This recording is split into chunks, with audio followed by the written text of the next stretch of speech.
வணக்கம். சிறகடிக்க ஆசை சீரியல்ல முத்து வசீகரனை துரத்திட்டு வந்து பிடிக்கிறாரு, அடிக்கிறாரு. அவரோட முகத்தை பார்த்த உடனே, நீ என்கிட்ட சவாரிக்கு வந்துட்டு காரில் வந்து அடி வாங்கணும் தானன்ட்டு அவர் திட்டி அடிச்சுக்கிட்டு இருக்காரு. அதில் போலீஸ்காரங்களாம் வராங்க.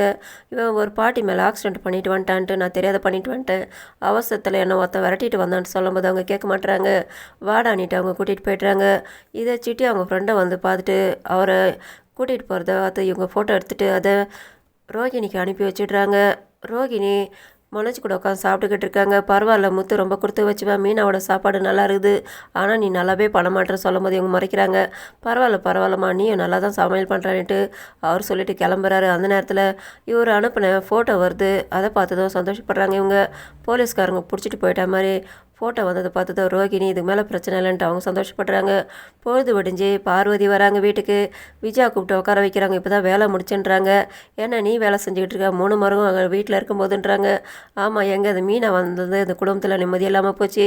மற்றவங்க 2 பேர் பரவாயில்ல, ஆனால் இவள் தான் அப்படி பண்ணிக்கிட்டு இருக்கா. இவள் எந்த நேரத்தில் வீட்டில் இருக்க மாட்டான்னு தெரியல. எப்பப்பாரு பூ பூண்டு இஷ்டத்துக்கு வெளியில் போகிறா வர, அதனால் நான் தான் சமையல் பண்ணிக்கிட்டு இருக்கேன்றாங்க.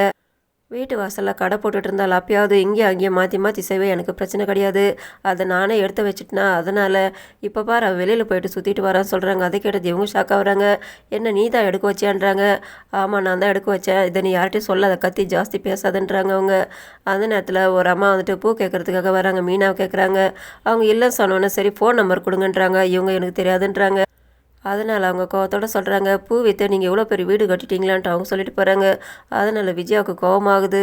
அதனால் மீனா வரட்டாவில் வச்சுக்கிறேன்ட்டு உட்காந்து காத்துக்கிட்டு இருக்காங்க. மீனா வராங்க.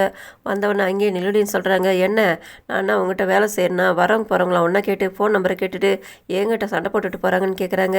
ஃபோன் நம்பர் கொடுக்க வேண்டியது தானேன்றாங்க. நீ சொல்கிறதான நான் கேட்கணுமா, நான் சொல்கிறத நீ கேளு, வரவங்க போகிறவங்களான்னு அந்தமாரி பேசிட்டு போகிறதுனால இதுக்கு மேலே நீ வேலைக்கெல்லாம் போகக்கூடாதுன்றாங்க. அது என் புருஷன் சொல்லிட்டோன்றாங்க. நீ தான் அவனை ஆட்டி வச்சுக்கிட்டு இருக்கே, அவன் எப்படி சொல்லுவான்ட்டு கேட்குறாங்க. இவங்க 2 பேருக்கும் மாறி மாறி வாக்குவாதம் நடக்குது. விடுன்னு சொல்கிறாங்க. இன்னொரு பக்கம் பார்வதி, அதனால் இங்கே நடக்கிற வாக்குவாதம் சண்டெல்லாம் இன்னொரு பக்கம் பார்த்து ரோகிணி ஷாக் ஆகுறாங்க. இவங்கள இந்த மாதிரி நிற்க வச்சு கேள்வி கேட்குறாங்களான்ட்டு அவங்க ஒரு பக்கம் பயப்படுறாங்க. இங்கே நான் வீட்டில் இருக்க வயசு தானே இவோ இந்த மாதிரிலாம் எனக்கு கேள்வி கேட்குறா, இதுக்கு மேலே நான் ரோகிணி கூட பார்லருக்கு போகிறேன், இல்லாட்டி நான் மனோஜ் கூட அவனோட கடைக்கு போகிறேன்னு சொல்கிறாங்க. அதுக்கு எடுத்து ரோகிணி ஷாக் ஆகுறாங்க. அங்கெல்லாம் எதுக்காண்டி உங்களுக்கு திறமை இருக்குது, அதனால் உங்களுக்கு டான்ஸு தெரியல, நீங்களே டான்ஸு கிளாஸ் ஆரம்பிக்கலாம், நீங்கள் டான்ஸ் ஸ்கூல் ஆரம்பித்தா நீங்களே பணம் சம்பாதிக்கலாம், நீங்கள் வேலையும் செய்யலான்றாங்க. அதை கேட்டது அவங்க சந்தோஷப்படுறாங்க. அப்படி முடியுமான்றாங்க. முடியாண்டி நீங்கள் இதை செய்யுங்க, நாம் அதை விளம்பரப்படுத்தோம்னா போதும், அதுக்கப்புறம் நீங்கள் பெரிய ஆள் ஆகிடுவீங்கன்ட்டு இடம் இல்லையான்ட்டு சொல்கிறாங்க. நானும் உனக்கு இடம் கொடுக்குறேன், நீ வாடகை மட்டும் கொடுத்துருன்ட்டு பார்வதி சொல்கிறாங்க.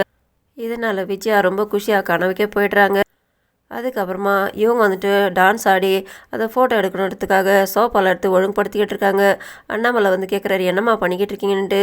அத்தை டான்ஸ் ஆடி அதை ஃபோட்டோ எடுத்து நம்ம அதை விளம்பரப்படுத்தணும்னாக்கா அதுக்கப்புறமா அத்தை டான்ஸ் கிளாஸு ஸ்கூல் ஆரம்பிக்க போகிறாங்களான்றாங்க. அந்த நேரத்தில் வெளியில் போன பசங்க எல்லாரும் வீட்டுக்கு வந்துடுறாங்க. எதுக்காக எங்களை வர சொன்னீங்கன்ட்டு எல்லாரும் வந்து நிற்கிறாங்க. அத்தை தான் வர சொன்னாங்க, இருங்க அவங்க ரெடி ஆகிட்டு இருக்காங்க, அவங்க டான்ஸ் கிளாஸ் கற்றுக் கொடுக்க போகிறாங்களா, அதனால் அவங்க ரெடி ஆகிட்டு வருவாங்க, அவங்க வந்து டான்ஸ் ஆடுவாங்க, அதை தான் நம்ம பார்க்க போகிறோம், அதனால தான் வர வச்சுருக்காங்கன்ட்டு எல்லாரும் விஜயாவுக்காக காத்துக்கிட்டு இருக்காங்க. ப்ரோமோவில் விஜயா கிட்டே வந்துட்டு முத்துவும் மீனாவும் டான்ஸ் கற்றுக்கிறதுக்காக வராங்க. மீனாவும் விஜயாவும் டான்ஸ் ஆடுறாங்க போட்டி போட்டு. இதோட முடியுது. நன்றி, வணக்கம்.